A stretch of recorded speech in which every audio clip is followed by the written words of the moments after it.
Welcome to the Where's the Finish podcast. We are three runners talking to our friends, sharing stories about running, training, life, and asking the essential question, where's the finish? WTF. Hello, everyone. Welcome back to Where's the Finish podcast. I'm Joe. I'm Kevin. And I'm Shae. And tonight with us, we have a Florida running legend, Mr. I like that, running legend, Mr. Jeff Iosa. Thanks, guys. Thanks for having me on. That was my best wrestling and bringing I could do. Like, Jeff Iosa. That's my concert announcement. I guess I could practice that. That'd be really fun. You need to let's get ready to rumble. Coming down the plank at 6'4", 825 pounds. Joe's penis. I was gonna say Andre the Giant, but okay. Oh my God! And Andre the Giant is. Like you should get that looked at. I'm just saying. If that's sorry, the case, we started your episode. Yep, there it is. Sorry about it. Sorry. Now your kids can't listen. I heard for every 10 pounds you lose, you gain. Exactly. And so at one point, I'm just going to be all pecker. Yeah. I probably am a big pecker to someone. Like, that dude's a dick. I mean, only in days that end in Y. But Jeff, thank you very much for coming on and hanging out with us. We've seen you everywhere. You're everywhere we want to be, and you're everywhere. Yeah, like well. Every weekend you're popping up doing something, and here recently you've been doing a lot of new something, so we won't talk about later. But yeah, I mean, it seems like the ultra community just for me keeps getting smaller and smaller. And like I'm getting to know more and more people. Yeah, that's what it is. You know everybody. Yeah. I feel like it's getting bigger and bigger, but you're right. You're just getting smaller and smaller of how you're starting to know. Like you can't go to a race without knowing. 20 people. Yeah. Yep. So, would really like to find out, of course, a lot of us know you because you're everywhere, like a visa everywhere I want to be. But, one of the great things about this format is it gives us an opportunity to kind of interview you and learn a little more in depth about who you are and your background, where you come from, because these are the types of conversations you might not get as you're sitting at the start line of a race. So, I know you've done some amazing races. I mean, your ultra sign up page has got to be just lit up with some of the best races in the country. So I see you as kind of like one of our Florida ultra running legends. So so kind of give us a little rundown of like how did you enter into sport? Have you always been kind of an athlete, or did you just pick up this later in life? I call it my midlife crisis. I mean, I've always been an athlete, growing up playing baseball and in soccer. And then when baseball threw in the curveball, I got out because I couldn't hit the ball anymore. But I played soccer my whole life, all the way up through high school. And cross country was something to get me in shape for soccer. And so I ran cross. We talked to someone else that said that the exact same thing. They use cross country to get them in shape for soccer. That's always the thing of like off-season sport. Yeah, I was gonna say it's like you have to stay in shape, and it's always like, well, you got to pick one, right? Yeah. Like if you do a winter, you need to do track or. I'm always striving to stay in shape, but I do my shape shifting by food. That's not a good idea. You should get that looked at. Yeah, that's another thing. You got a lot to talk to your doctor about after this. I bet you if you ask. I wonder what the percentage is of ultra runners did they play soccer growing up? I bet you it's about 60 to 70. Really? I don't know, because like it seems like there's kind of this from the people I know. You've got like half of them who have always been athletic and then just kind of like found it as very meditative or what have you, that came into ultra running from a very athletic background. And then there's like some weirdos, like the three of us, who were never at all. Well, Joe, you were athletic as but kid? not this. No, I mean, I guess I was. So the problem with me as a child, I couldn't afford to pay to do anything in school. We were so poor we couldn't pay attention, and so yeah. I mean, like I always. Always played a lot of like backyard football, with barnyard football. We, crashing into each other out at the school lawn and stuff. But my parents could afford to send me to play anything. Well, I know I basically hated outside. I hated sweating. It was the bane of my existence. I remember getting yelled at by a gym teacher that said if I was, that I was going to end up 500 pounds living off the government because I ran so slowly. So then you had the same gym teacher I did. So then she was 200 pounds and worked for the government. I mean, that means she does. working for the government. She did live off the government. You did live off the government. You had a really smart teacher. Hey. No, she was horrendous. So it's and so then I just came into sport like spontaneously almost. And I think you were the same way. I was the same You way. combusted onto the sport. I want to, maybe we'll do a poll on like fur or something of like, what is your like kind of background and see what that percentage is. Cause maybe you're right. And it's like so many, so much more than. I don't, for me, I never knew anyone. I mean, I grew up in Florida. I never knew anyone that played soccer competitively at all. It was all football. I mean, soccer kind of took on early 80s. Yeah. Where it became mainstream with like my generation, all my friends played soccer and stuff like that. And now it's everyone plays soccer. It feels like, but 70s, there wasn't much soccer over here. I think that's when you went to high school. Yeah, Joe. Yeah, in the 70s. Yes, I'm definitely. No. Actually, it was way earlier than that. Chris Kringle is probably 2,500 years old. So yes.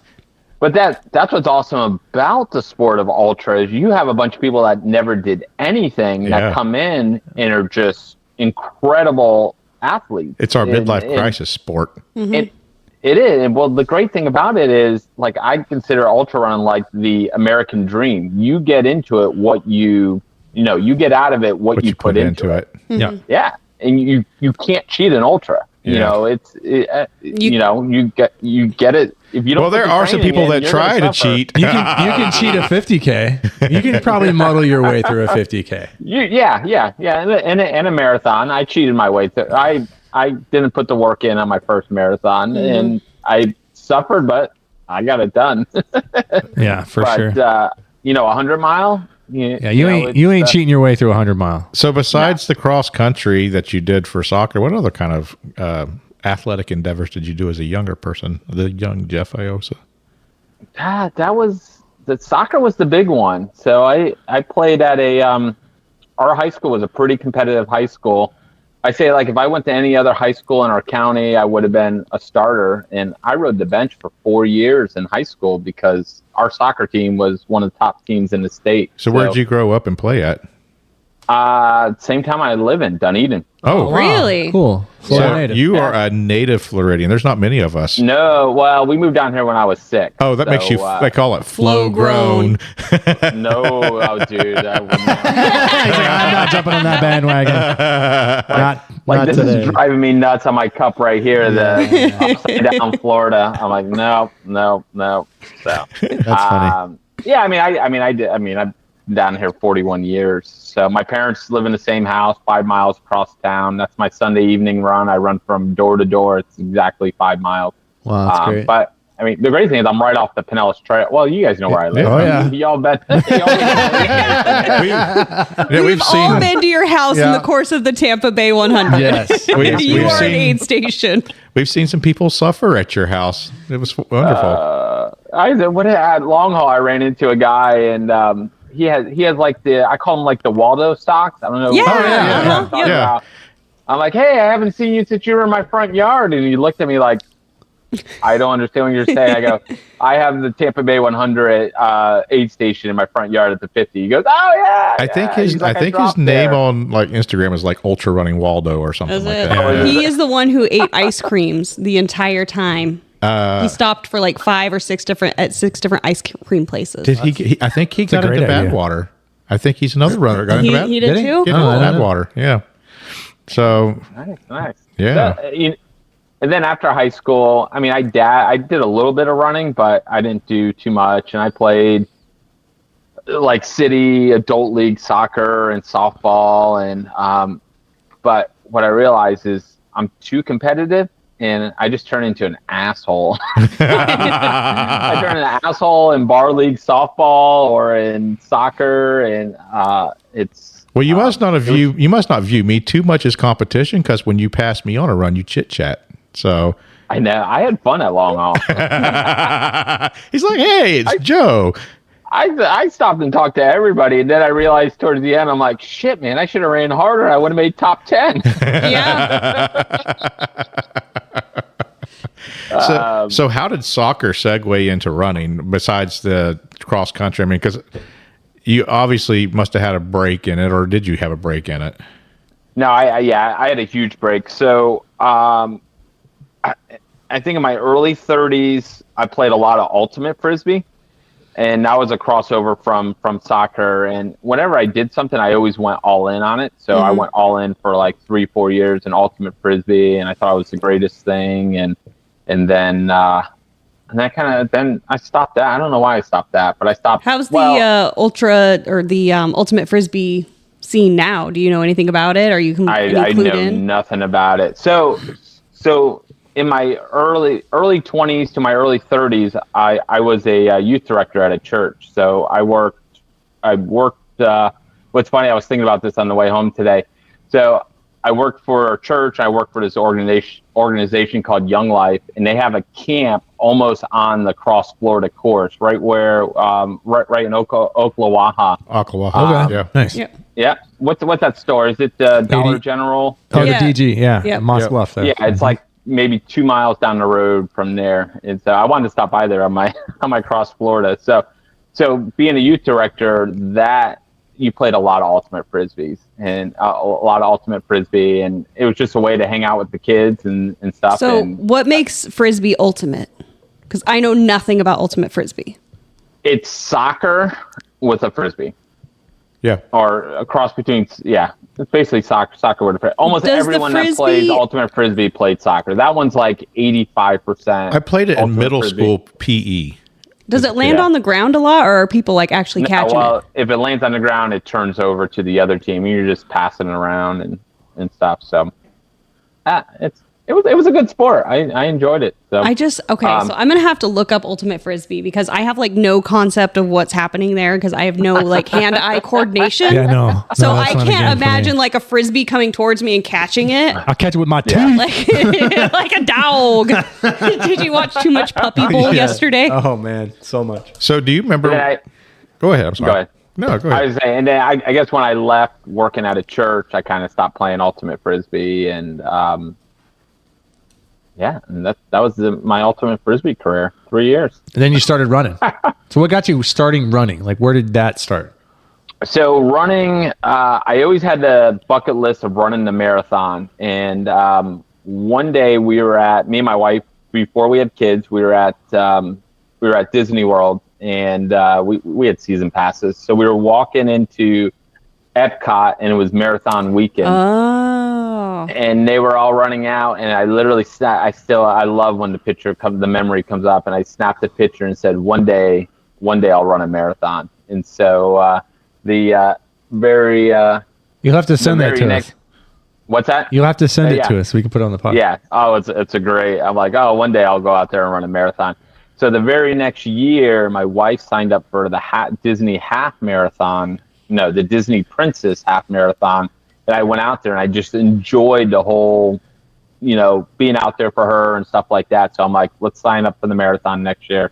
So I signed up for the Disney marathon, and I want to say that was 2013. 2014 was the year I did it. And so I signed up, and I didn't start running. The marathon's in January. I didn't start running till September. And I logged 120 miles of training miles to run the marathon. Wow. Okay. Since September? September to January.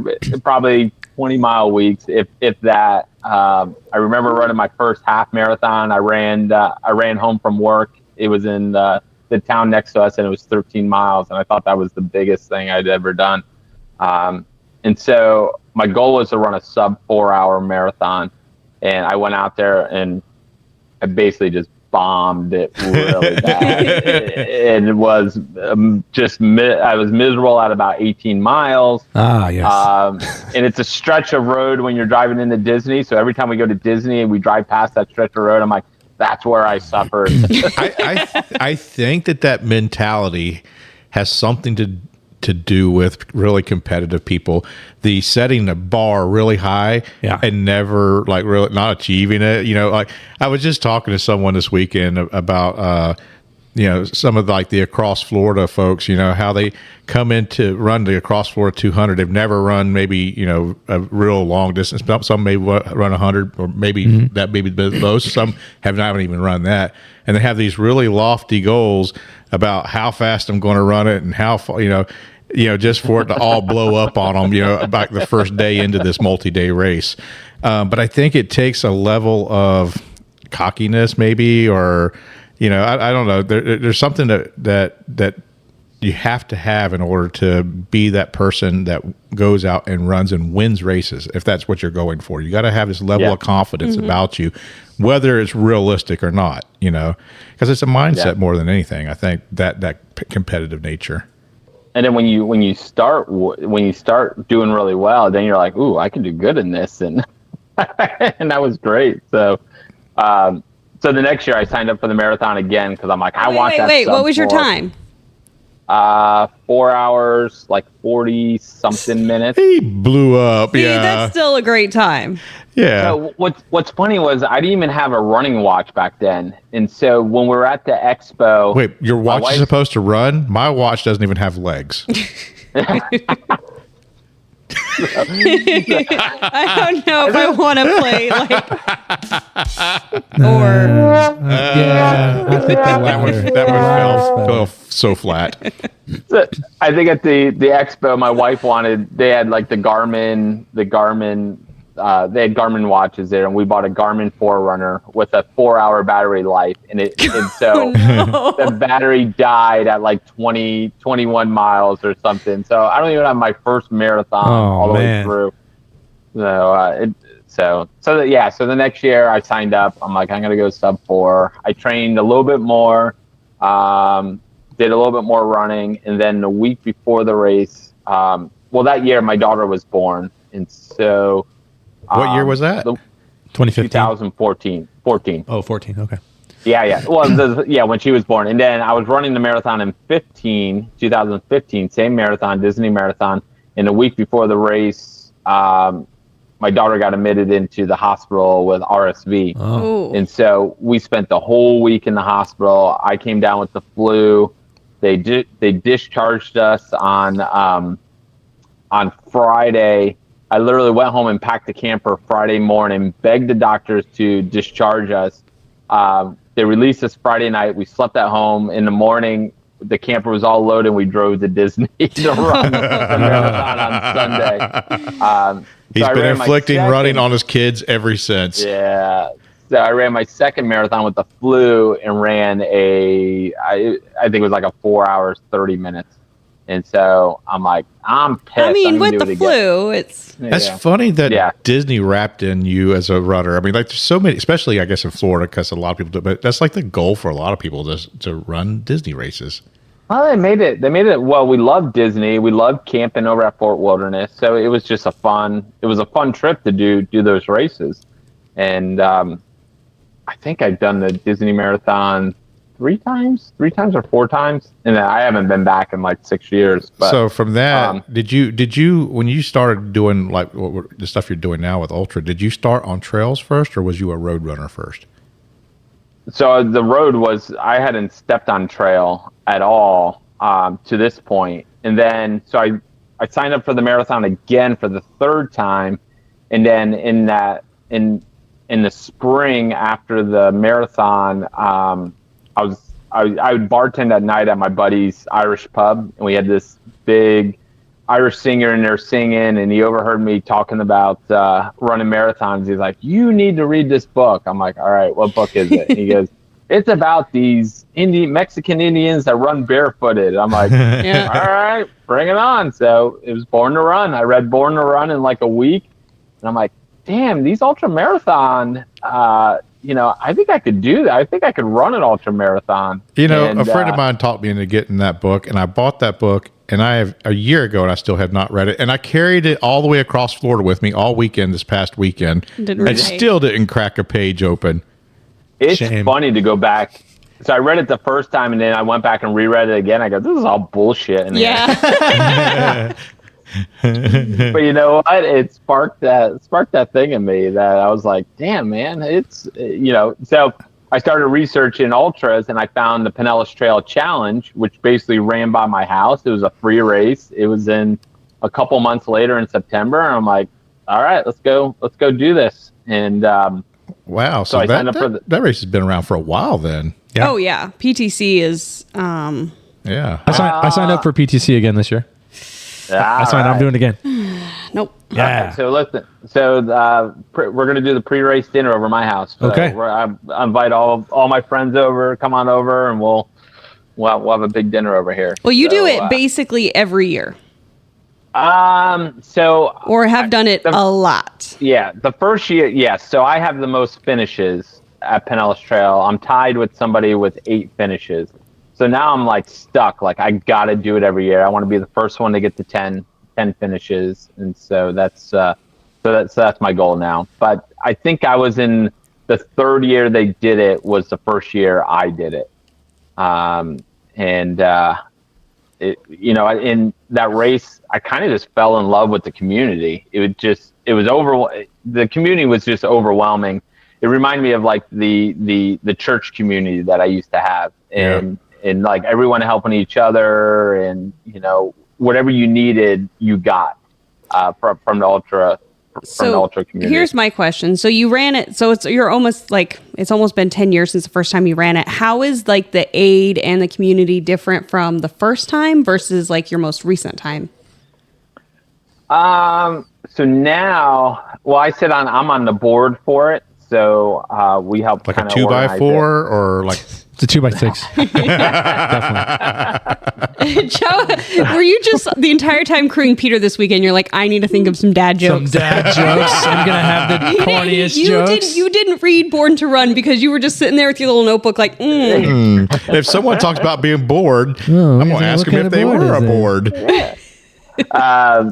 I don't think it's changed much. I think now it's huge. I think it's probably the biggest ultra in the state of Florida, easily over 300 runners running it.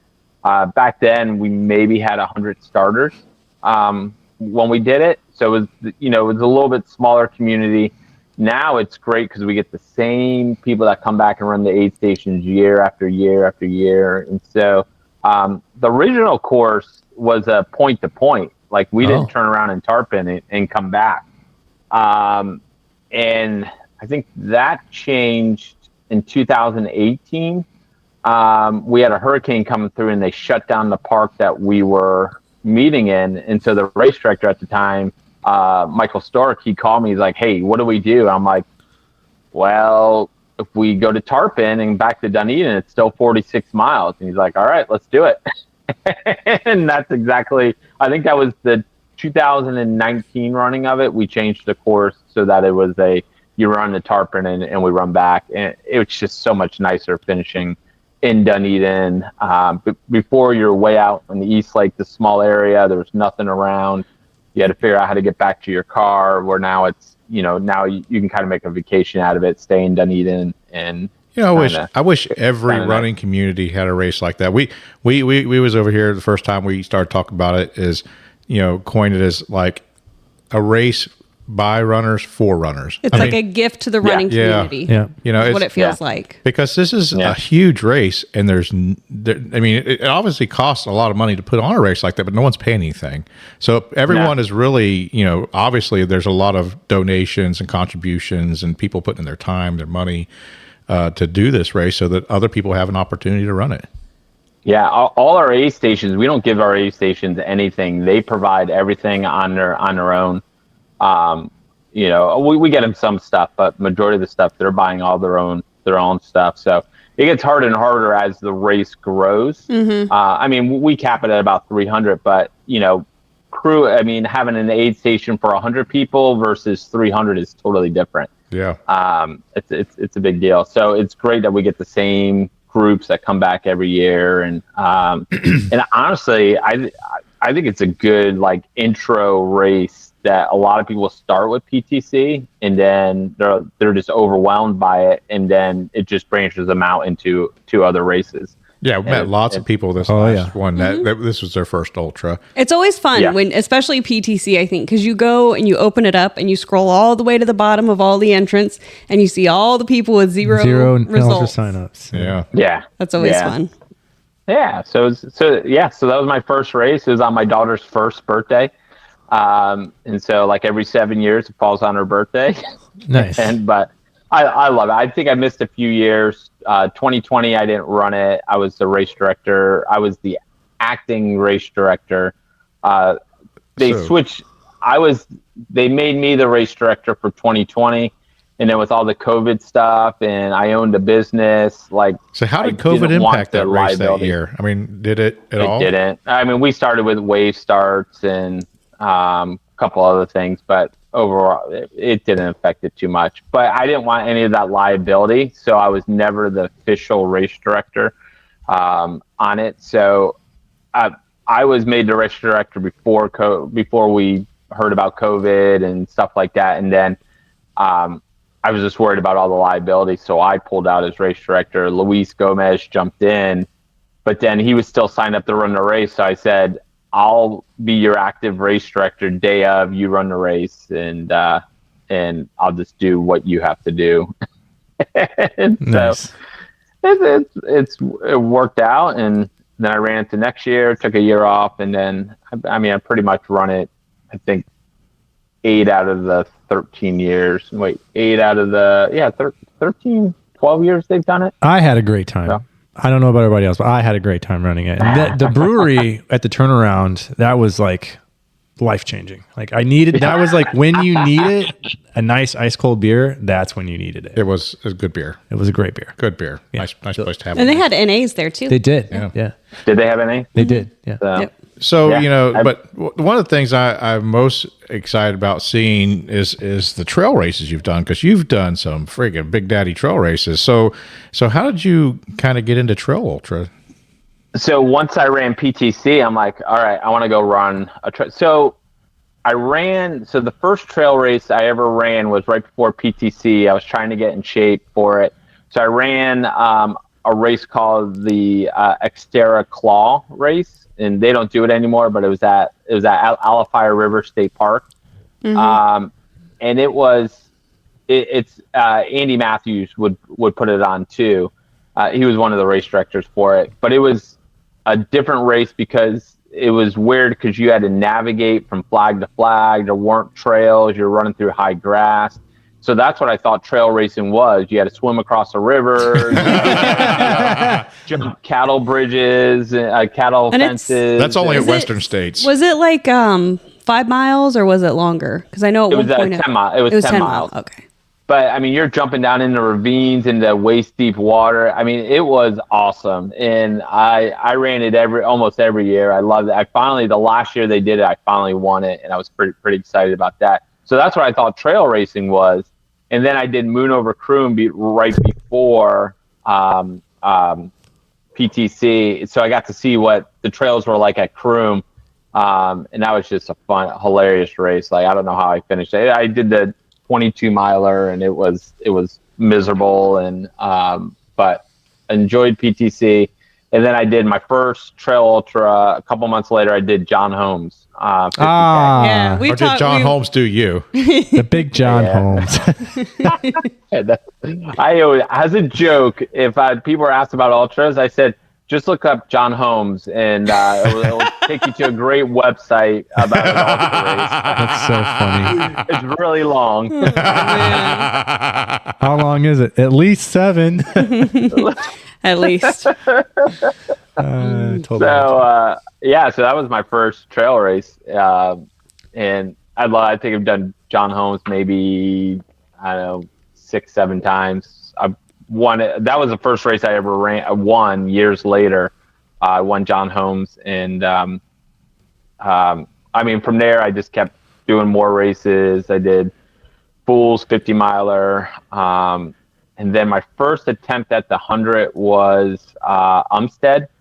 Okay. And I went up there, I think 2018 or 17, and made it to 62 mile marker. The problem was at the expo or at the where I pack a pickup, I saw that sub 24-hour buckle, and my race was done right then. As soon as I saw it, I'm like, oh, I'll go get that. That's easy. I've won John Holmes. I can go sub 24, and I just I made it 62 miles, and it was first time I was running through the night, sleep deprivation. I didn't have a pacer with me, and DNF. Really? Well, DNF don't they right there. have just maybe it wasn't like that back then, but I know like a bunch of people just sign up to jump in and pace. So I had a guy go up with me, and he was gonna pace me every other loop, and that was a loop he wasn't pacing me on. He was gonna pick me up on the next loop, and I just never made it back to him. rough. I'd quit halfway through the loop. So, and then did a bunch more Florida races. A year later, I went up to Pinhoti, and this time I took 2 good runners with me that had finished 100 milers, Luis Gomez and another running friend, John, and they basically got me through. Pinhoti and my first Western States qualifier. So Nice. Oh yeah. yeah, and then from there, you just, then I was sucked in. I had to do a qualifier every year. Spiraled out of control. Well, and then you Spiraled did out of control. long haul just a couple months later, and you got your sub 24. Yeah. And same thing. I thought I could go into long haul and compete and go, under 20 and compete with these guys. And I got my ass handed to me there. I mean, ran a decent time, I was but considering the guy who won did it in 16 and a half hours. So yeah. What year was that? That was 2019. 2019. Okay. So that was the first year. Yeah. That was the year we were getting Western States we were getting long haul. And it as our was so cold qualifier. overnight. Was it that year? Yeah. That was the first Yeah. year I volunteered there, the overnight shift. Yeah, that was fun. I mean, it just the come together as a community, and Andy's like, I don't care what you have to do. I'm getting you across. I'm getting everyone across that finish line. And we did. I mean, you look. I don't know how many finishers we had that year, but we could only start, I think, 150. And, Yeah, 118 finishers.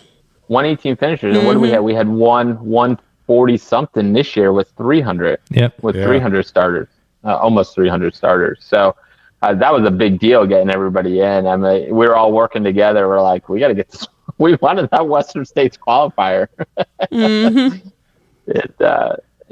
And so, and then 2022, was it 2022? I attempted the Grand Slam of Ultra, which is 4 out of the 5 original 100-mile races. So we hadn't had a finisher since 2001 from Florida, and so Wow. Okay, well, because some of the people don't What run is a the lot Grand of Slam? ultras. What is the Grand Slam so- of ultras? So it's 4 of the 5 original 100-milers. So you got Old Dominion, you got Western States, you got Vermont 100, Leadville, and Wasatch 100. So you only have to do 4 of them, but you got to do Wasatch. But the other, you can mix and match the other ones. So obviously, I didn't get into Western States. So what really happened was in 2020, I had gotten into Vermont. The Vermont 100. That was my goal, was to run the Vermont 100. And then they canceled it because of COVID. And then so 2021 came around, and I'm like, all right, I'll just go run Vermont. They canceled Vermont again because of COVID. So 2022 came around, and I'm like, let me see if I can get into these other races and do the Grand Slam. So I got into Old Dominion right away. Leadville. And congratulations, Shae, for getting into Leadville. No, not Leadville. I didn't get in. I would not apply. you- No, Badwater. But I thought you got into Leadville. No, I never want to do Leadville. No. She doesn't love elevation. No. Oh, never mind. I was like, holy shit, man! You. Someone told me you got into Leadville. I'm like, man. No. Awesome. I got into Badwater, not Leadville. I don't know if I'm that Okay. crazy. Okay. No, I knew you got into Badwaters, but I thought you got into both. And so I don't even know what I was talking about. Grand Slam. 2022. Yeah, so I got it. Yeah, so I got in. I didn't get into Leadville, but I went in through the charity, so that got me into Leadville. Vermont, I was already in, and Wasatch lets you in if you're in the other three. So if you're in the other three, so I was good to go for it. And then they threw Vermont, like a couple months out, threw in the they threw in a wrench into the whole thing. They're like, you have to be, everyone that runs Vermont has to be vaccinated. I'm like, son of a bitch. So I had to petition to them to be able to run it. So they did let me run it. Wow. So I do have a question, because I know something about Old Dominion that a lot of people, well, you guys would definitely find surprising. They have a 28-hour cutoff for the 100-miler. Yep. And then do you only get the buckle if you finish sub 24? You don't see one on my shelf, do you? Yeah. So no buckle. Unless buckle you do if it you don't sub go 24. sub- Yeah. 24. And that's exactly like Berlin 100. And I was so salty about it. Yeah. So yeah, I don't have. I have the Old Dominion. I think I have the Old Dominion shirt, and I have an Old Dominion blanket, but I do not have an Old Dominion belt buckle. And I was sick for that race, and I ran it well, but about 70 miles in, my body just shut down, and I think I was on par for like a 21 hour finish, and my body just couldn't move. And Really? I was on par for like a 21-hour finish at Tampa. In the first 5 First like miles. 5 miles. I was doing great. But you enjoyed it. You had a great time out there. Yeah, type 2 fun. Oh. He had the most fun at your aid station. I did. The wine was Yeah, deep. It was deep. Yep. Oh, man. Yep. We try and make it fun. So if Yes. you guys aren't running, come down and work the aid station with me. For sure. We'll have a big ass party down here. I love it. Yeah. This year we'll be escorting Emily Quintanilla, who's running Tampa 100. So, Yep. Okay. yep. Okay. So we'll definitely you'll see you be- guys see out you, there. for sure. I've been to a Yeah. few aid stations in the woods where you were at, and there was a party in the woods, man. I tried. Were you at the last one we did, the Andes race? I did the hot August night one. Oh my god, that was a shit show, man. Me and my daughter were out there, and we shuttled some other people out there, and they were all hammered. Yeah, I love it. They were all passed out in my truck getting back to when I was bringing them all back in. I think there was one girl, and she stayed somewhat sober to help babysit all the rest of them. Oh, man. But we had a great time out there. They were all doing shots, and oh my god, Blueberry moonshine. I was going to say, this sounds a lot like us Sounds at like aid station aid last station year. I last loved year, rolling too. to that aid station. I rolled in and then had to be rolled out. Yeah. You know? That's great. But you know what? You don't see that at the marathon aid station. Heck no. Well, unless you're running Space Coast. And I got absolutely smashed during Space Coast. She stopped at all of the aid I stopped stations. at all the drink aid stations. Were they official aid stations or were they No. Oh, no. But like people, they just set up like, all right, in my pop-up front station. yard, here's like all the whiskey, vodka, tequila, mimosa. You know where else they do that? Where? Caliente. Hey, They do that at Caliente, yeah. Yeah. I had to say that for Jeff because he's like, you're not talking me into Caliente, Joe. It's a lot of fun. You should come. I said we got to at least try to talk him into it. Yep. Hey, you want to go to Caliente? No. Okay. You don't want to see I'm Joe laughing 'cause naked? I'm laughing because what's the other one? Dare to Beer or Beer to Yep, Beer? at yeah. Lake Como. Yeah, you drew probably more people to their website than they'd ever have. I was, oh last boy. week. Oh They're like, why do we have such an increase in Someone somewhere is talking about you. Yeah, about huge naked spike. people running? So many pictures. naked people. There was a huge spike on that website. I didn't see it. That's what Shae said. Oh goodness. So what else did you do? Did you finish the slam? The Grand He's Slam. got three kids. Of course, he finished. Yeah, many times. Just keep moving. Leadville, I end up dropping at 62. Damn. And I had to make a decision. Am I even going to go to Wasatch? I went to Wasatch and dropped it. So what I figured out is I always drop at the 100K mark. So I just got to. I mean, that's the same spot I want to drop too. Is the 100K mark. Yeah. I mean, I've seen you run further than that and drop. 100K, it's great. yeah. I've seen you run further than that and drop. Oh, yeah. 145. Yeah. So the first time I think I met you in person was you got a hair up your butt. You wanted to do the Across Florida 200 and you wanted to FKT it. Yeah. You still on your horizon, you think? Nah, I thought I could maybe go 48 hours. I don't think I can go under 48. Yeah. I'm surprised that new FKT of 46 hours. I think That's going to be tough. hold.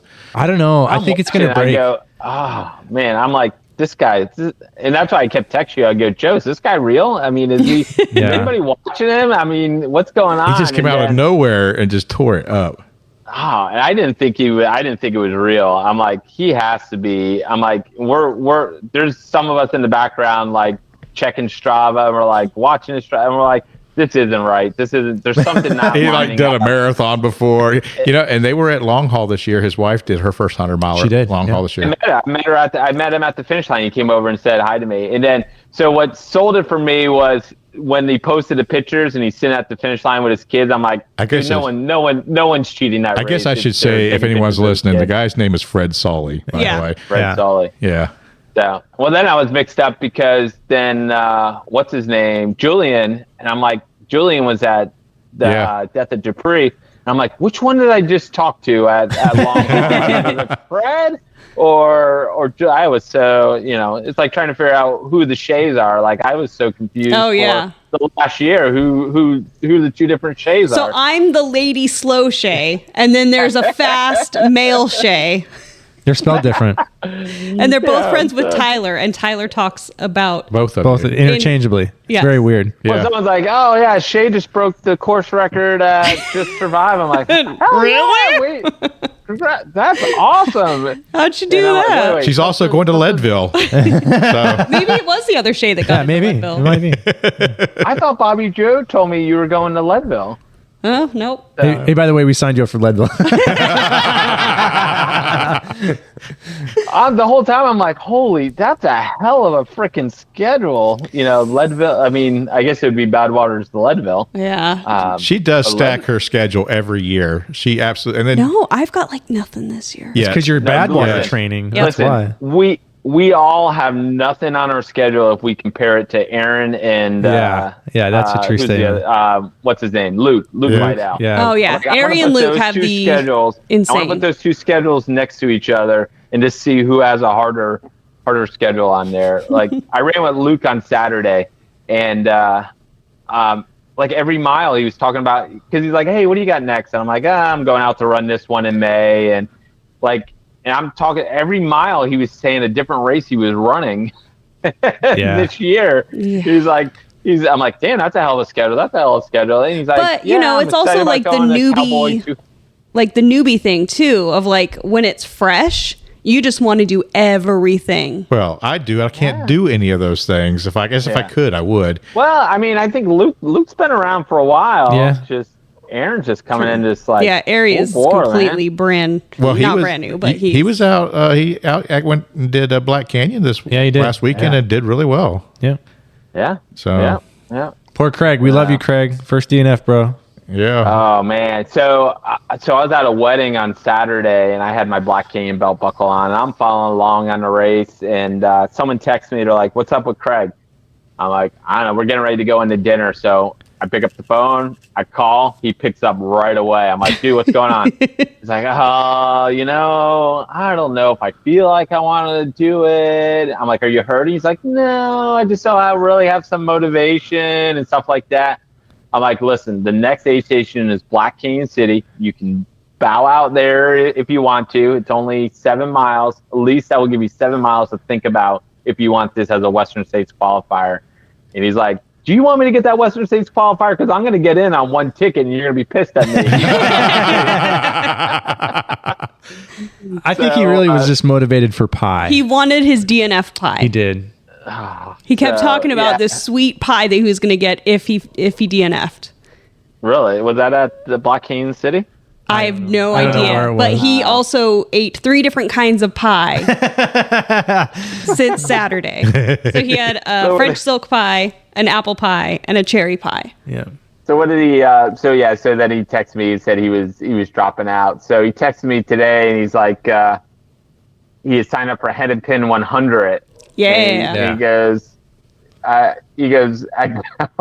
he's talking about, it'll be flatter and stuff like that. I go, well, an 8-hour marathon would have been easier because that's all he had left.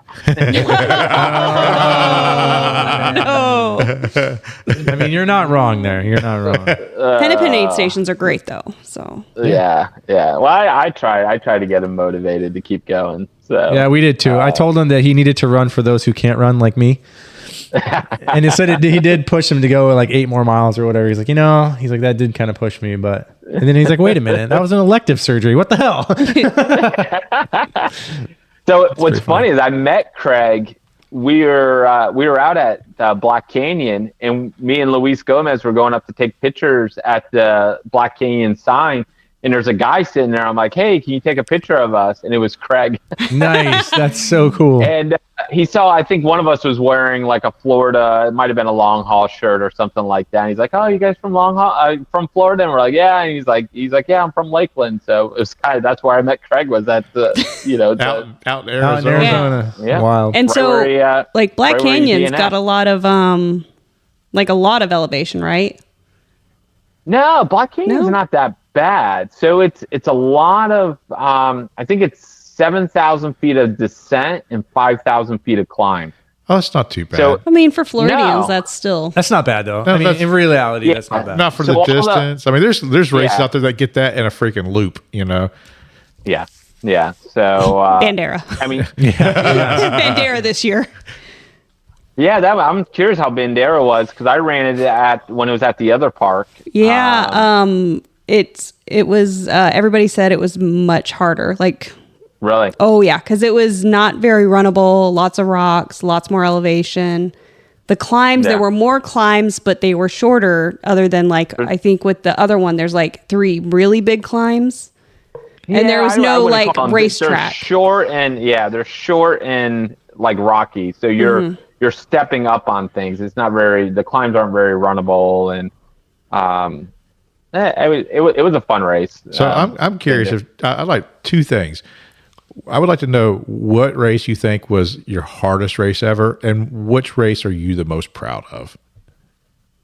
You're talking about race was the most hardest that I finished? Yeah.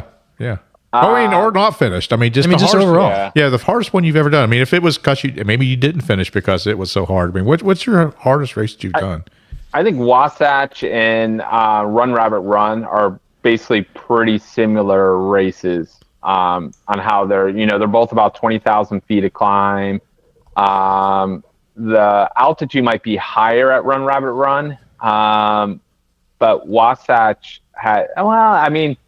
I didn't finish Wasatch, so I dropped at 62. I went into Run Rabbit Run, and I'm like, I'm not dropping. I got 36 hours, and I took 35 hours to get it in. It's when you're a Florida runner and you go out there, I know there's ways to train for it, but it doesn't. I mean, it was brutal. I mean, it's 6 miles uphill. You go straight up a gondola line on a ski slope, and it's the first 6 miles, you're averaging 30-minute miles. Well, those just to get people to the that top of it. commentate those races always make me laugh when they start. They do like to talk about Florida runners when we show up, because of course we show up to all races in mass numbers. Yeah. We go with our party bus, and then Yeah, did you see the end with the AJW and when I finished the race, they're like, oh, it's pretty tough when all your resume is all long hauls. That's funny. I would say Run Rabbit Run was probably the hardest race I finished. And then probably the race I'm most. What was the question? Which one is your biggest accomplishment? Which one are you most proud of? I want to say long haul 2022. I think it was when I got third place.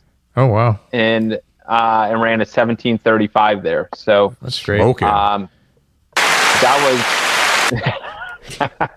That was a great race. I ran. I know I keep mentioning Luis Gomez. I don't know why, but we ran together. We were about a mile apart from each other the whole race, and he was a mile behind me. And we went out slow, and we just picked runners off. Like we stayed consistent, me and him, all day long, picking runners off. And I think at 70 miles, when I crossed over, I always say like this is like my big moment. Like Harvey Lewis was in first place, and they're like, and they posted on Instagram, and I wish I took a picture of it. It said Harvey Lewis in first, Jeff Iosa in second behind him, and I'm like, oh yeah, I made it. And then like 5 miles later, Luis passed me, but then we ran 1-2. Harvey was first, Luis was second, I was third, and I think that was probably my best race I ever, fully put together, and put together a good race. So I've won a lot of races, a lot of 50Ks. I think the longest distance of a race I've won was, I guess I did win a 12-hour. Whispering Pines with 67 miles or 65 miles. But that 50K was a sweet spot for me for a while. And now, dude, there's so many young runners out there. Oh my gosh. Little children's going like 3 hours or something. Yeah, Kroom Zoom, I got ninth. I think I ran a good race, and I got chicked by three runners. I'm like, these guys they're just fat. I'm like, I don't know if I can even podium in a 50K anymore. They're just, everyone's getting fast. This past year when you did long haul, how many times have you done long haul? Did you get 500 mile buckle this year? Yeah, I did. I got my 500 buckle. Hang on. Nice. Yeah, that was a really cool buckle too. I love the color of that black. Yeah. Yeah.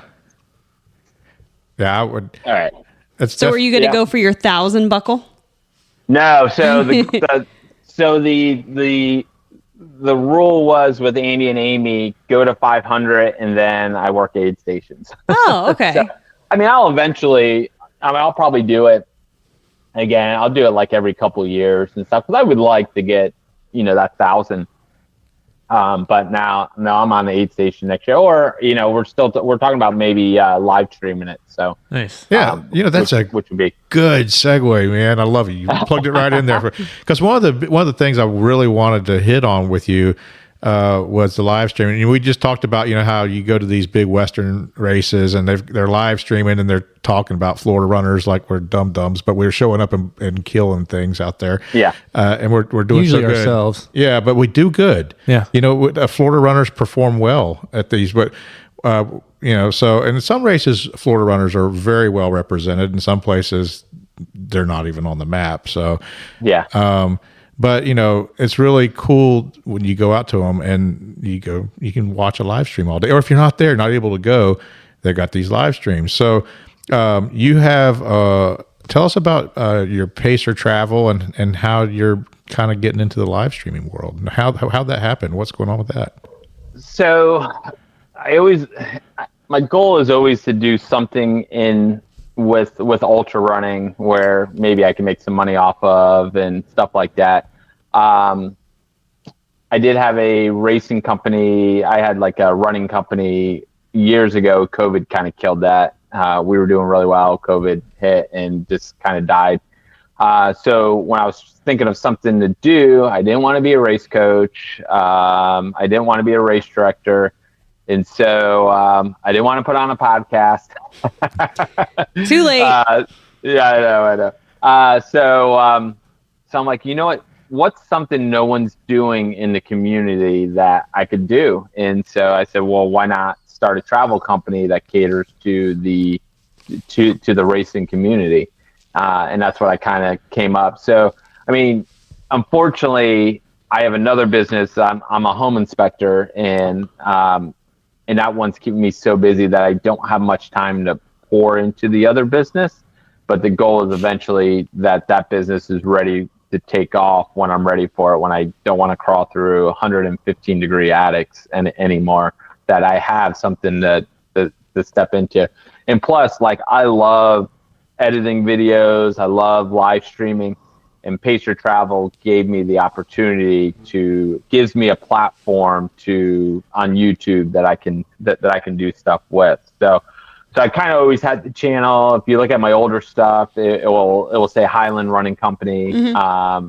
But the newer stuff is all geared towards the Pacer Travel. And there's some different stuff, some different content we want to do on it. But overall, like, it's Pacer Travel is really a travel company. I can book any travel instead of, you going on kayak and giving them the commission for booking a hotel or flight or cruise or anything like that. You can use Pacer Travel and we get the commission, and we can book cruises, hotel rooms, really anything that a travel agent will do, we can do. But the goal is for me to really cater towards the runner. So let's say a runner's like, hey, I want to go run Pinhoti. I don't know anything about Pinhoti. What do I do? And I'm like, well, do you want your hotel room at the start line, or do you want your hotel at the finish line? Then we can look at hotels there. Do you want to take the shuttle up to the start line? All kinds of stuff. Help them coordinate, like, with the race. And a lot of races I've been to, races I haven't been to, I have people that I know have run them. So, like, if someone wanted to run Badwaters, I have plenty of people I can reach out to say, hey, do you want to stay in Lonesome? Was it Lonesome Pine, mm-hmm. in Death Valley? So you have to learn a lot about the races and put in a lot of research then to do that. Yeah. I mean, if you asked me, you want to go to the start or the finish for your lodging, I'd be like, I don't know, I've never been there. Which is the best? I would. So you're the kind of person it would cater towards, because you don't want to dive in. You just want to be like, this is where I'm going. Okay. Joe likes to show up and do, not plan. Yeah, I love planning. I've already started my Badwater spreadsheet. Yeah, I'm not a planner. I just show up. Yeah, or like Leadville. Like, I can, Leadville is easy. Like, do you want to stay in the town of Leadville? There's only 2 or 3 hotels up there. You can get an Airbnb. You can stay down in Copper Mountain, and it's a 45-minute drive up to Leadville. You can get a condo down there. So all kinds of, like, I don't mind doing that research and helping runners out. And then eventually, like, I love to do some fun stuff, like some running camps. One of my goals I want to do is, like, the you guys know the Goggins Challenge. Yeah. 4x4 by 48. Yeah, like, I would love to rent, like, a piece of property, and we all go out there, like 50 of us, and we have a Goggins Challenge. Oh my together. gosh, like, it would be fun with like a Boy Scout camp or something along those lines that has like cabins and stuff. I have a place. Yeah, but we got to make sure we. I have a place. I have a place. Let's talk sometime. I got a place. See, I would love to get, like, how badass would it be? And, like, every 4 hours, you're like, all right, let's go run. There's a wonderful spot I've been wanting to do a race at, but I had no idea what type of race to put there. We might can work together. Yeah. Oh, dude, I got it. I mean, when you're an ultra runner, you have hours of thinking. And, yes, you do. You just come with, I love to put together a time race on a cruise ship. We go on a cruise ship and you can go do it 6 hours, 12 hours, 24 hours. Run circles for 48 hours out on the cruise ship deck. How badass would it be to, like, you imagine what that Strava looks like on a we've seen them. I've ran on a ship and recorded one. Yeah.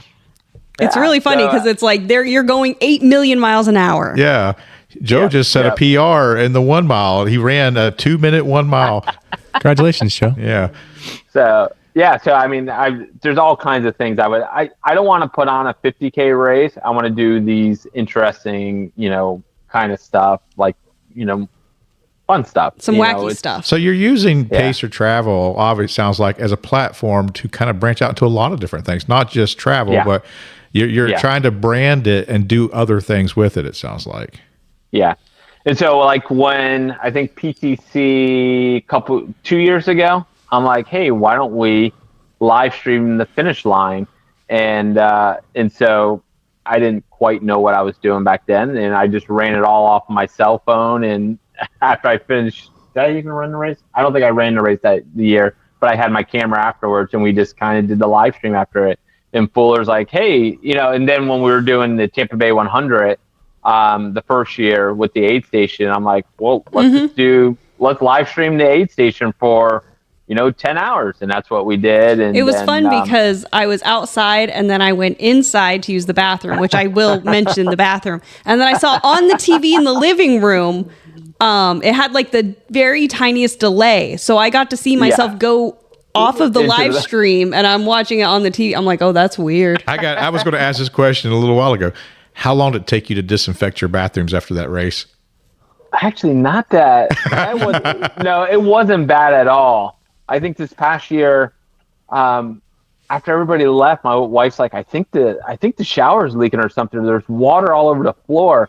And I think some lady was changing in my office, the one I'm in now, and she spilled water and it went all over my floors in the back. But honestly, the bathroom, it wasn't that bad. So, so you've got a really cool thing in your bathroom too. Because you redid I think you were in the process of redoing your bathroom last year. The first time, yeah. And now it's all done. So you need to tell people what cool thing you have in your shower. What's in Jeff Iosa's bathroom? So I'm not a big fan of the 100K belt buckle. I got Bandera. I love the Bandera belt buckle. This thing's pretty badass. But I have 3 Black Canyon belt buckles, and so when I was redoing. When we built my office, we put a bathroom on there. I'm like, I want to design my shower. I want to design the bathroom around the Black Canyon belt buckle. So I had an extra belt buckle. So I picked out all my tiles, the color of the walls, all around that belt buckle. And then I put the belt buckle in the shower wall. I cut a tile and laid it around in. Nice. That's cool. Yeah. So I have a Black Canyon, I call it the Black Canyon shower. I've seen a picture of that somewhere here recently. I don't remember what it was. I probably pulled it up at some point, or somebody may have taken the picture. Yeah. But I remember seeing that. And then also you didn't have a mirror in your bathroom. Instead, you had a giant blow up picture of your head. Yes. So I do. Yeah, I don't know where that is right now, but I'm sitting over here in the corner. So my wife made that for my first marathon. So nice. When I'm coming, I just see this giant face of me, and I'm like, "Where's my wife?" I feel like you should bring that to more live events. You would get a lot more conversations going with that. When you're live streaming, just set the picture of yourself in front of the camera. That's right. Yeah. So when Jeff gets tired of talking, we're just looking at his picture. So, I mean, the live stream's kind of grown from there, just doing more and more.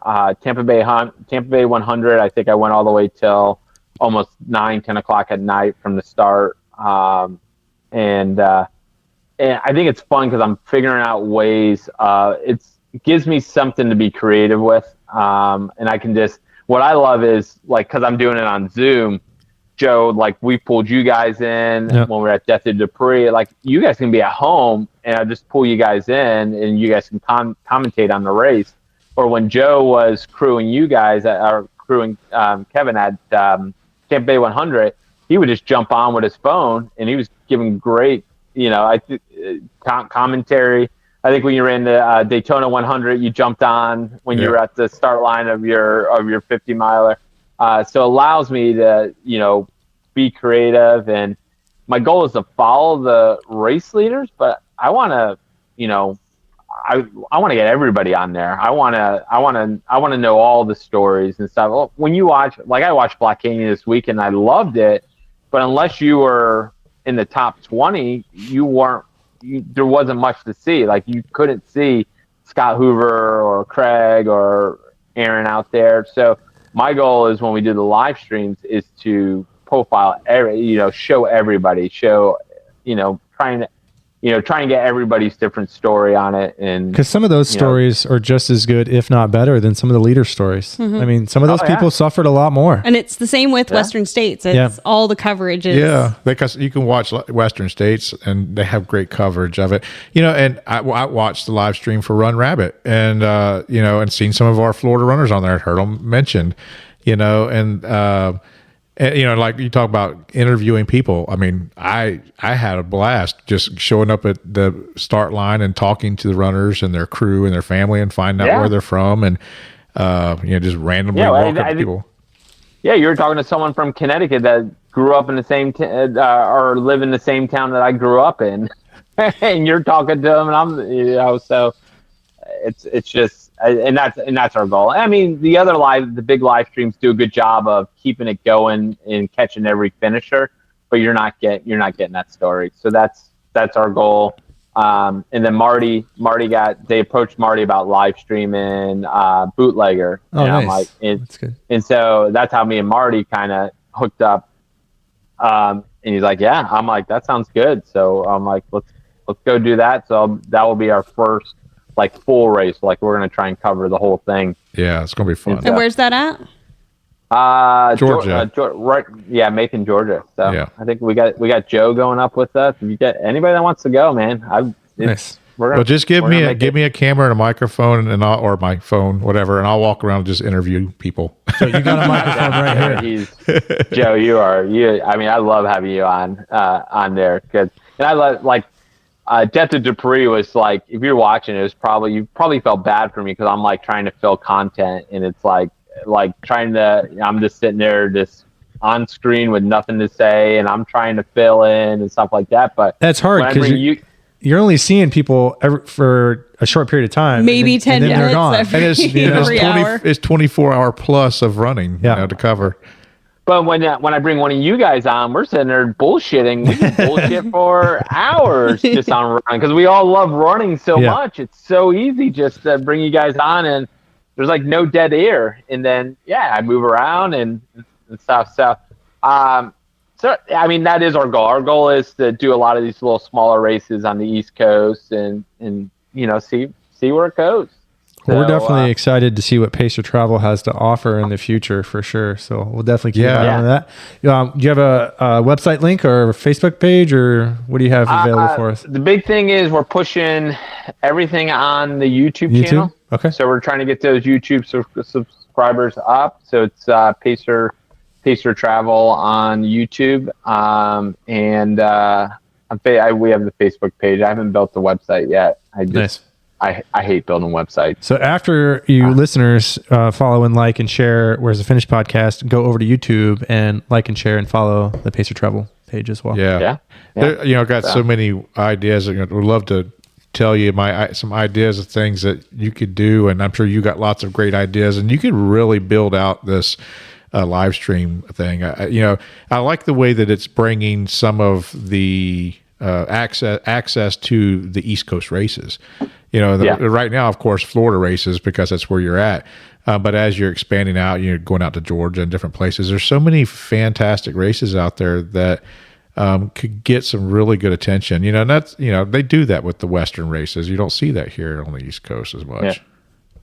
But like we even did stuff like even at Death of Dupree, we were pulling in footage from Forgotten Florida.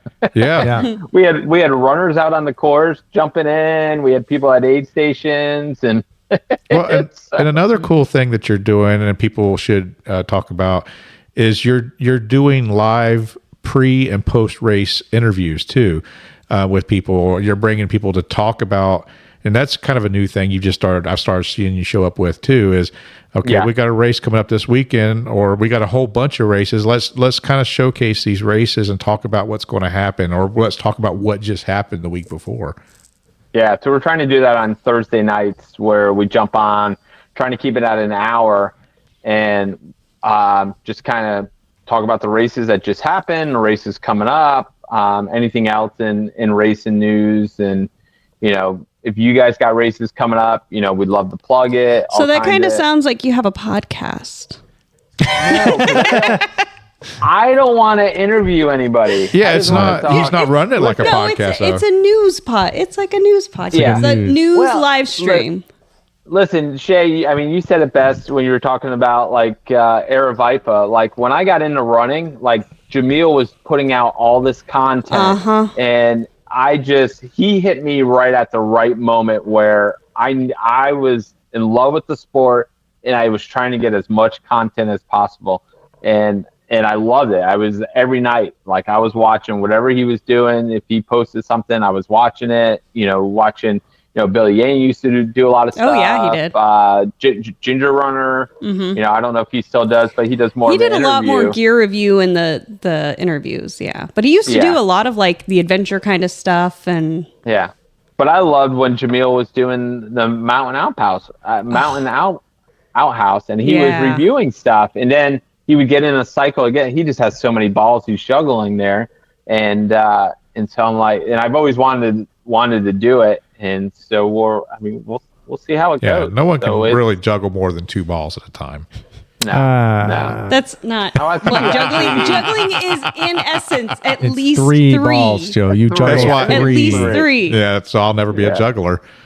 That's not what I heard. So it's fun. I mean, it's fun. We're enjoying it. We'll see where it goes, and I think I'm in the right state for it. I think we have so many new runners coming on the scene, and everyone's looking for more and more stuff, and so we'll see what happens on it. Well, trail and ultra is blowing up everywhere, and I think Florida, with our large community and our people, we've had some friends that came down to do long haul, and they just got sucked right into our Florida ultra running community. And it's fun. So I've got a couple friends. They're coming down for my Painted Horse and Painted Swan runs. Yeah. Not this weekend, but the next weekend. So they're coming. One's coming from Seattle, and the other's coming from upstate New York.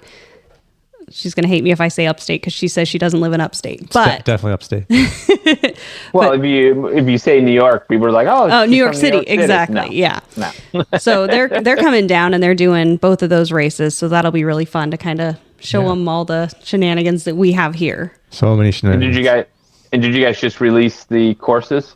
Yeah, so I just posted the routes because with the Swan route, Craig lives there, Paul lives there, Nicole lives there. So they've given me a lot of input, but we did a run back in July, and I was like, I need to run the course one more time just to make sure it's right, because I don't want to send people down a road I don't want to run down. So I kind of did some scouting, and I was writing some various notes on my, in my phone. And then there was one, I was like, okay, I just got to skip this part, change this up. So I felt really good about the route that I put together. So, but I just didn't want to put something out there that I wouldn't run. So. Yeah. Yeah. No, I think that's you guys are thinking outside the box. That's a great thing, man. I like that. Well, the format of race, I mean, it's a really fun format. I mean, I did it last year, and it's like a scavenger hunt. It is, yeah. And it's, we the group we had ran last year, we had like a big party bus. We just all ran together all day and went and looked for the horses. And it's a really cool format that could be moved to any city. Mm-hmm. Just about any city in the U.S. has got painted animals of some sort. Painted animals or some way to, some kind of fun scavenger hunt to be had. And I like that kind of stuff. I mean, I originally started doing a lot of those because I was going to be doing navigation heavy stuff. And I just love the idea of, let me go ahead and put together a route and tie together as many whatevers as I can. Donut shops is one I did. I went to various dessert places, and I was like, this is great. Let me just go to all these dessert places in the span of 50 miles around Ocala.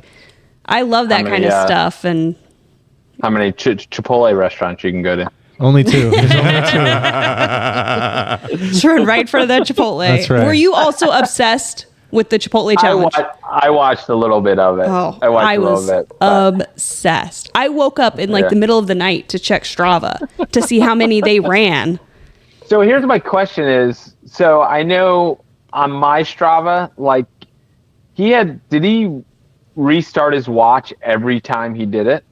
Because it only counts one segment. I know where a lot of times when I do, I'll run the bridges, it only counts as one segment, even though I may run it. Yeah, 10, 15 times. So it was, 0.21 miles or something like that. So it would only count it the one way. So you still have to go back.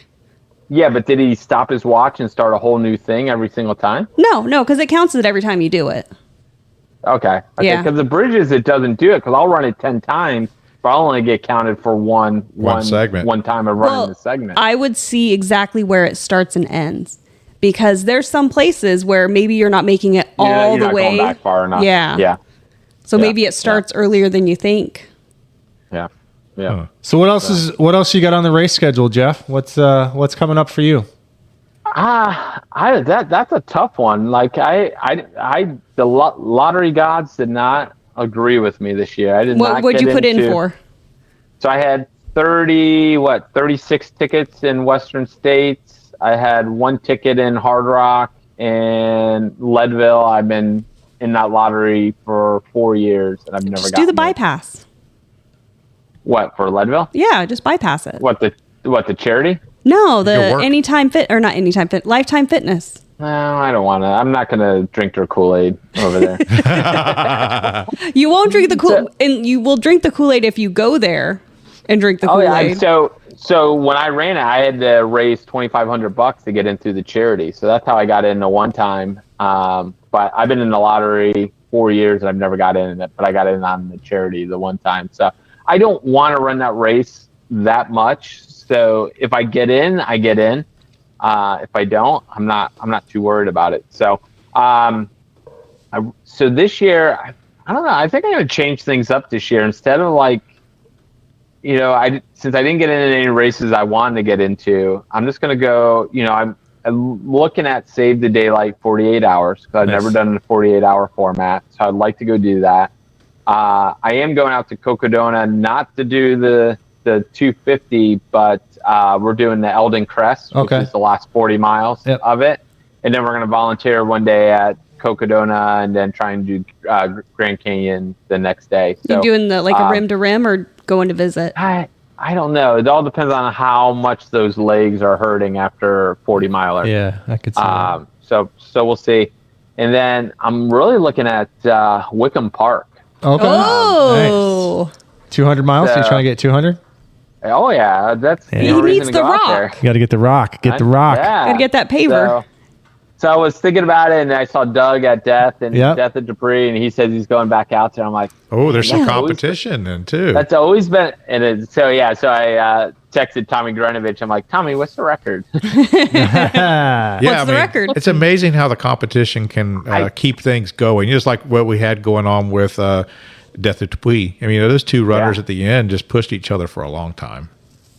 Yeah. So the record is 42 hours, 14 minutes. Wow. For that. So, in case you don't know, what is it? It's 50 miles, and you have to do it in, I think, 12 hours. Yeah, you have basically from park open to park close to do each set of 50 every day. And if you finish it one day, you get to go the next day, and then the next day, and then the next day. So, it's always been on my list. I wanted to do Keys 100, but it fell like 11 days after. 11 days after Eldon Crest. So I'm like, if I'm going to Keys, I want to race Keys. So that was out of the books. And then I'll do some of the SummerSlam races. My buddies want to go out and do the Wonderland Trail, so we might go out and do that for fun around Mount Rainier. And that's 106 miles ish. Yeah, we figured we'd break it up into 3 days. Have someone drive. One of the guys' dads will drive campsite to campsite and set up. So we just run to the next campsite. That's nice. Yeah. Like 30 some odd miles a day and get to see the trail and not have to do the long overnight and not see the cool stuff. Yeah.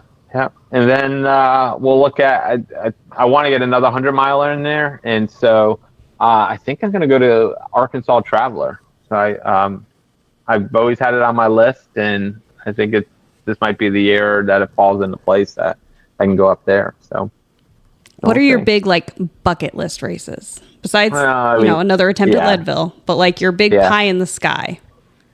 I was listening to the Marty had the podcast today and talking to Pam Reed and and she was talking about the Pam Slam. I go, wouldn't that be incredible if next year I get into all? Well, I've never applied for Badwater, so I don't even have the resume yet to put in. But I'm like, how crazy would that be to do all three of those? It would be stupid. But it doesn't hurt to put in. Yeah. You always put your name out there. Yeah, so I think I am going to put in for Badwaters next year. That's why I've been trying to do Keys so that I can put that on the resume and do that. But what about doing Miami this year? That's also one of those. Is it? Yeah. Yeah, Miami's one of the preferreds. I want to do the Miami 50-50, but Yeah. Same. I'm crewing and pacing someone for Tahoe 200. So I got to go out to Tahoe. So and that same weekend, so I'm missing that. And then I still want to do a backyard, but I mean, UTMBs. Eventually I'd like to do that, but it's not a goal. The problem is there's so many good races out there, that I want to do. Cascade Crest, I'd either put in for Leadville or Cascade Crest lottery. So you have on one end, you're going very flat, fast races in Florida or hot, and then like crazy mountain races. I like mountain races, man. I don't know. I hate the beach. I hate the area I live. I love the area I live in, but I'm not a beach person. We're right next to the beach, and I absolutely hate it. Like if I could go live in the mountains all summer long, I would do it in a heartbeat. I don't know. I like the mountain races. I like to get out of Florida. So how do you prepare for like the altitude when you go? Altitude never really bothered me. Leadville is probably the highest. But even the first 40 miles, like I felt fine on it. And even the first climb up our Hopes Pass over 12,000, I felt good. It was a return. It was a fueling issue on the way back that took me out of the race. But usually we go out about 3 days before. I never felt it at Run Rabbit Run. I felt perfectly fine the whole time at Run Rabbit. I mean, you are huffing, but it's not too much that it's affecting you too bad. I'm sure it is affecting me, but it's not. I don't feel like it's too bad. And that's the Colorado races are really it. Wasatch is still it's low. I think you might peak at 9,000, but that to me that wasn't too high.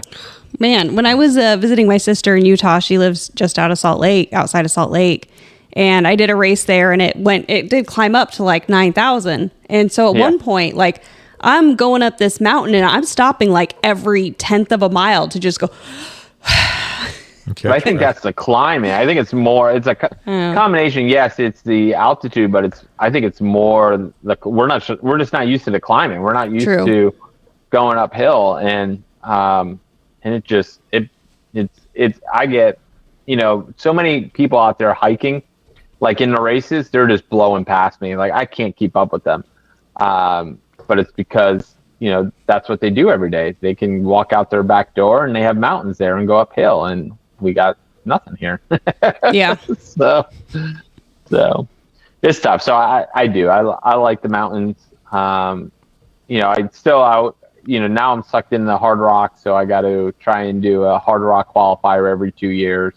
So I got one for next year. Because mine counts for 2 years, I got to find one for the following year. So, like next year, I may be looking at like Cascade Crest or something to go out to. But the lower, like Pinhoti, is a great like intro mountain race. Not too bad. The buckle's cute too. I like the Pinhoti, and I wouldn't mind doing that myself. Yeah. So. Look at that one. I held back so much on the front half that I felt good. Once you get, to me, the hardest part of those races is the sleep deprivation. Like once you figure out how to get through the sleep deprivation, then you just kind of cruise through it. Yeah, I'm a little sleep deprived right now. I crewed someone on the Across Florida 200 this weekend, and I think I got less than 5 hours sleep in the last 4 days. Oh, so, geez. Yeah, he got it done. He got it done today. Oh, he got it done today. This afternoon. This morning he got done at about 10 a.m. this morning. Almost exactly 10 a.m. this morning. So yeah, 73 hours. And that's Peter, previous guest. Yeah. Yeah. When is Larry, Moe, and Curly starting? It'll be Thursday next week. I like that. I can actually see Larry, Moe, and Curly out of those three. Certainly. Is Airy curly? I mean, of course. It's because he doesn't have any hair. He doesn't have any hair. Yeah. What's your thought of that? What do you think is going to happen with that? It's going to be fun, because 3 of them are very competitive fellas. Luke is going to be at my place Wednesday night. They're going to use my place as a kickoff point, and then I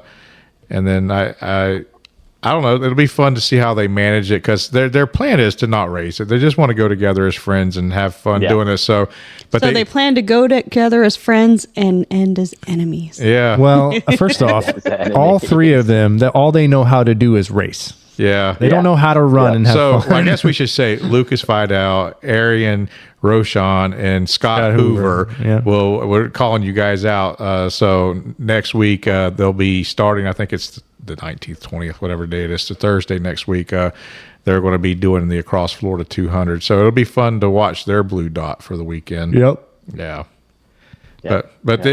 So I'm looking forward to it. Well, I think they were going to be the last big push of people going out for the Across Florida as the virtual is kind of slowing down and shutting down. But we do have a few other people that are popping up on the radar for it. So people are, even if the belt buckle in the race goes away, people are enamored by the course and want to do it. So I think it's now become a staple, and I think it's BS if they take the virtual option away. Like, I think so too. I don't think they're helping themselves at this point.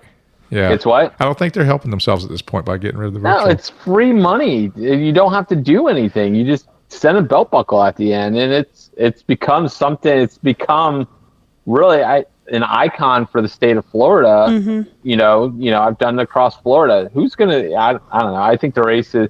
I like I think the race would be fun, but I think you should still keep the virtual open and do that. I think the first time, Joe, we actually had a talk. It was on the Across Florida. Yeah.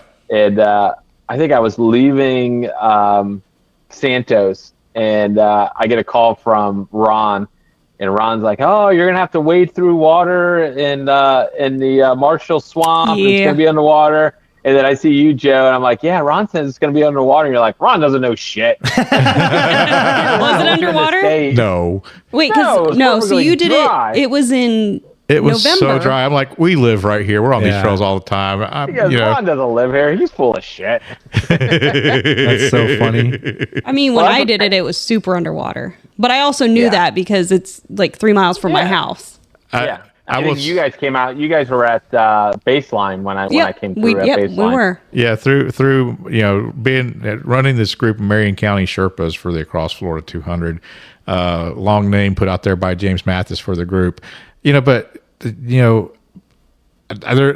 just put it out there. There is no one that knows this course like I do.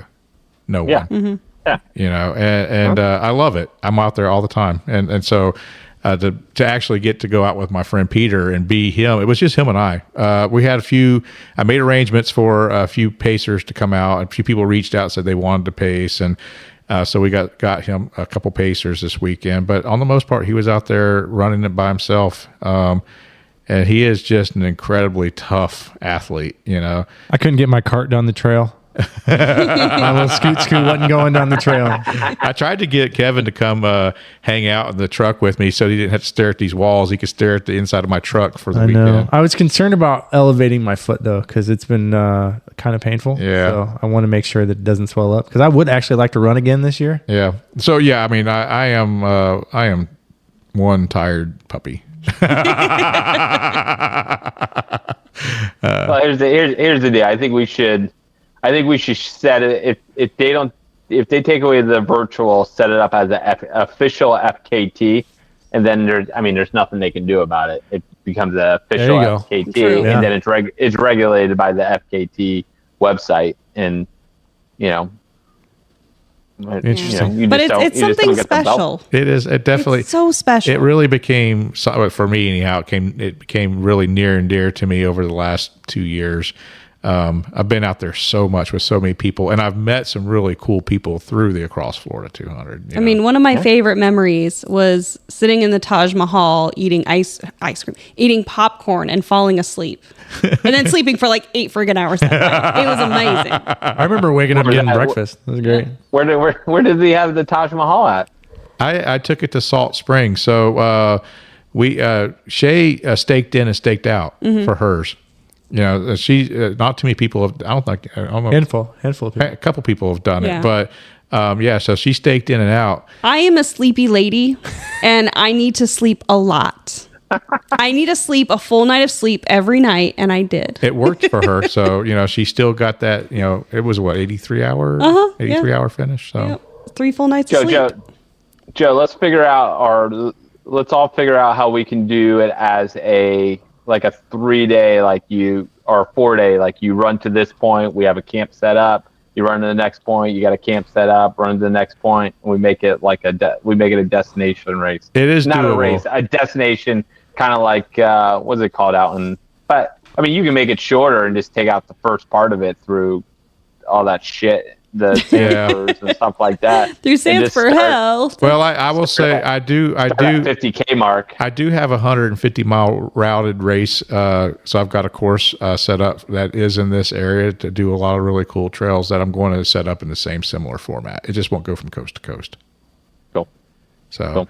Stay tuned for more. Stay tuned. Yeah. Have you guys heard about the Huracan bike packing race? Yes. Yep. I would like to run that. Yeah, it's a Huracan. It's 200 miles. It's across from coast to coast. It's you bike pack. No. This one goes. It's a circle. Oh, it's a circle. Oh, wow. Okay. Yeah. So you start at Santos. You go all the way. Go almost to Inverness. You cut down through Inverness into Croom, through Croom. You do all the bike trails in Croom, then down the Withlacoochee State Trail to Green Swamp, through the Green Swamp, around Lake Apopka, and then you cut in on the Cross Florida Trail all the way back into. You pick it up on that. What's that road everybody hates? The Highway to Hell. Yeah, Highway 11. Yeah, I love that. I love that section. I also hit it in the middle of the night. I hit a deer there last time I was driving out there in my truck. And then it comes all the way into back to Santos, all on the Cross Florida Trail. I met a person this morning at one of the what is it, the Palatka to St. Augustine bike path. So I met him out there. And this gentleman lives up in Maryland, but he's Russian, and he was doing a bike around Florida, and he was doing 1,000 kilometers. So he was in the middle of his 1,000-kilometer bike ride, and he gave me his course, and it was like, it was down Cocoa Beach or something, around Orlando, up to Gainesville, to St. Augustine, and back down, and then to the Withlacoochee State Trail, and it was just like this long. I couldn't remember all the points he said he was covering, but 1,000 kilometers. There's one very big thing I've wanted to do, and I've thought about for many years, is do the East-West Florida Trail loop. Yeah, that's something I would want to do. Go around Orlando. It's like 400 miles, right? It's like almost 550. Yeah. So you basically you'd probably start at the East-West fork. Yeah, over by the 88 near Palatka. And you just go all the way around. So go down the West Coast corridor to where it intersects again south of Orlando, and come back up the East corridor. The East corridor. Yeah. Is that that's all Florida Trail? Yep. Yeah. And there's roadwalks in it too. And this could be this could be a legit, somebody could run this as a really good FKT. Yeah, about 500 miles. We don't have any good FKTs in the state of Florida. If you look at we only have website, a disputed. Well, we have a very heavily disputed one. We don't talk about Bruno. We do have someone that started. They started the FKT attempt today. Yeah. She started this morning. Yeah, Was it this morning or yesterday? I think it was yesterday morning. Yesterday morning. Yeah. Yeah. But then there's the Lollipop. Obviously, that's one of them. Yeah. The Lake to Ocean and the Lake Okeechobee. But yeah, that east to west route. I've just thought about it a lot. But again, it's just when do you have the time to take that much time off? Because that's really what it boils down to, is taking off all that time for work. Yep. Yeah, you can do it in 10 days. Well, here's the thing. It's 500 miles. You can do it 10 days. 550 miles. 550 miles. And considering the time it takes for, that I took for Vol State and HOTS, I'd want more days than that. You probably need 12 I'm just days, saying days. I could see FKT and landing in around 10 days. Because I can see the FKT being a lot faster. Because the FKT for the entire Florida Trail is 21 days. Mm-hmm. And it's half the distance. But that east to west loop. No one's, I don't know anybody that's done it. So Nope. Nobody has. So there's a challenge for someone. Yeah. Somebody contact me. I already have a list of places. She's got a spreadsheet. She's got a spreadsheet. Yes, I have a spreadsheet. Of course, I have a spreadsheet. So funny. I could actually crew for 10 days. I couldn't do a month. 11? No 11 days, Shae. But 10, we're down for 10. 10, we're good. 9, no. All right. Make it worth my while. Hey, You'd be like, you have to stay out another night because I said I'm crewing for 10 days. well, thank you so much for coming on, Jeff. It's so fun to see you at all the races, and then really excited about the stuff that you're doing with the live stream. I'd like to see where that goes in the next year or two and see how you grow on that. And listen, I'm happy to come in and be commentator for you anytime, brother. Yeah, and you guys, all you guys are welcome. I can't wait for Camp 4x4x48. Yeah, let's go. That'll be fun. Dude, we need to talk about that. I think it would be just a fun party. Yeah, Okay, I do have one question before we do any kind of wrapping up. So you're a home inspector. Yep. What is the worst thing you've seen during a home inspection? Ooh. Like, are there any standout things that you just went like, oh no? Caulk it. God, it's a lot. So duct tape, lots of duct tape. I hate duct tape. Especially when they use it on duct, like AC ducts. It's not duct. It's quack, not quack, for not your duct work. Yeah. So like on Instagram, you look up Iosa home inspections. I love posting fun stuff on there. Like some home inspectors post like a bunch of crap, but I love doing funny stuff on there. I've literally seen everything. So, like today, like people closed on a house today, and I get a text message. Did you test the awning out front? I said, awning's not part of it. It was an electronic one, but yes, I did test it, and when it opened and it closed, and then I get a text back later. Oh, she didn't know how to use the remote. I get one right before dinner. Did you test the wine fridge? I don't test wine fridges. Well, there's no power to the outlet there. I said, well, it's probably a trip GFCI, and then this is all coming from the agent. Did you test every outlet in the house? Every outlet I could get to, I tested. So finally, I go, have the buyer find all the things I missed, write a list up for me, and I'll go over there and show her how to fix everything. I'll show her how to use everything in the house. That's funny. I saw one the other day that I was quite amused by. I don't do anything with homes, but I do kind of a similar thing, some technical service type stuff. But I saw one where a ridge cap was allowing snow to come in, and there was like a foot of snow inside their attic on top of all their insulation. And it wasn't a problem when it was cold out, but the moment it got hot, they had a massive moisture problem in the house. Oh. Yeah. So we had, so with those storms we had, at least the second one with all the wind and driving rain, we had people were like, oh, my roof's leaking. I'm like, no, it's probably not leaking. You're probably water coming in on a ridge vent, bathroom vent, coming in around windows. So we had so much moisture in homes. So after the storm, I mean, it was crazy what we were inspecting out on the beaches and stuff. Just craziness. But I mean, I've seen cats in attic, just all kinds. I've seen so many. I don't know. I can't. Any advice? Like if you had to just throw it out there, here's your time to shine. What's one advice that you can give to a homeowner today? Don't hide your porn where your AC filter goes. I mean, that's sound advice. Fuck. I'll be right back, guys. Duly noted. I gotta go change my porn. I thought it was better than the mattress, but apparently not. No, Grandpa died. The kids inherited the house, and I'm checking out. I pulled out the AC filter, and there was Grandpa's porn. Did you give it to them? Or why are these pages stuck together? Chandler. I forget what I did on that one. Oh man, that's funny. I remember when I bought my house, I went to go look up in my attic, and I found a bunch of wrapping paper. And so, like, I just ran out of the wrapping paper that was in the attic like a year or two ago. You had attic paper. That's great. Yeah, it was all these gift bags and wrapping paper. I'm like, ooh, free stuff. I love it. That's wild. People put all kinds of shit up in their attic and they don't even know it's up there. So, I mean, I did a drug house one time and I'm looking through all the insulation to see if I can find the stash of cash. Did you know it was, wait, how'd you know it was a drug house? Oh, They told me. They told me the drug house, and there was cameras everywhere. There was a bullet hole through the front window. Yeah. Nice. Yeah. That's Jeff's neighbor's house. If you're interested in running Tampa 100, it's right next to Jeff's house. It's right next on that. So it's a fun, but I'm looking for an exit strategy. I don't know how long I could do it for. Sure. So, but it's been good for a few years. 10 years.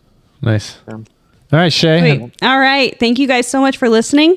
Make sure to check us out on Facebook and Instagram. We have a bunch of stuff coming out soon. Merch. By the time you hear this, there will be merchandise available. So go to www.where'sthefinishpodcast.com. Yeah, and you click the little button at the top that says shop. It does say shop. Yeah, you just click that, and then you can buy all our stuff. It's great. And if there's anything there that you would like, we can go ahead and make that happen. And let's go.